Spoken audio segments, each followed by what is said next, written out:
ఇచ్చేసినటువంటి ప్రతి ఒక్కరికి నా నమస్కారాలు. నేను 96లో నటరాజు గారు పద్మప్రియ గారితో యాక్టింగ్ డిప్లొమా చేశారు హైదరాబాద్ సెంట్రల్ యూనివర్సిటీ. అప్పటి నుంచి మా ట్రావెల్ జరిగిపోతూ ఉంది.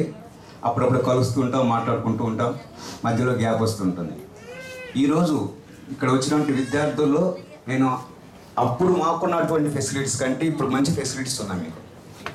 ఇప్పుడు వాట్సాప్ అని ఎన్నో వెబ్సైట్లు వచ్చాయి. మీ టాలెంట్ని అక్కడ మీరు ప్రదర్శించుకోవచ్చు. అలాగే మీరు ఈరోజు తీసిన ఒక షార్ట్ ఫిల్మ్తో ఎండ్ కాకుండా ఫ్యూచర్లో షార్ట్ ఫిల్మ్స్ తీస్తూ ఉండాలి, కొత్త కొత్త విషయాలు నేర్చుకుంటూ ఉండాలి. అలాగే మనం మాకు నేర్పించిన గురువులు సార్తో కూడా వర్క్ చేసినాం. అనుభవించు, చూడు, విను, చదువు, ఈ 4 ద్వారానే మన నాలెడ్జ్ వస్తుంది. ఇంత కాకుండా ఇంకా చిప్ సిస్టమ్ మన దగ్గర రాలేదు. ఒకవేళ వస్తుంది ఒక 30-40 ఇయర్స్కి. కాబట్టి మీరందరూ పైకి రావాలని మనసారా కోరుకుంటూ సెలవు తీసుకుంటున్నాను.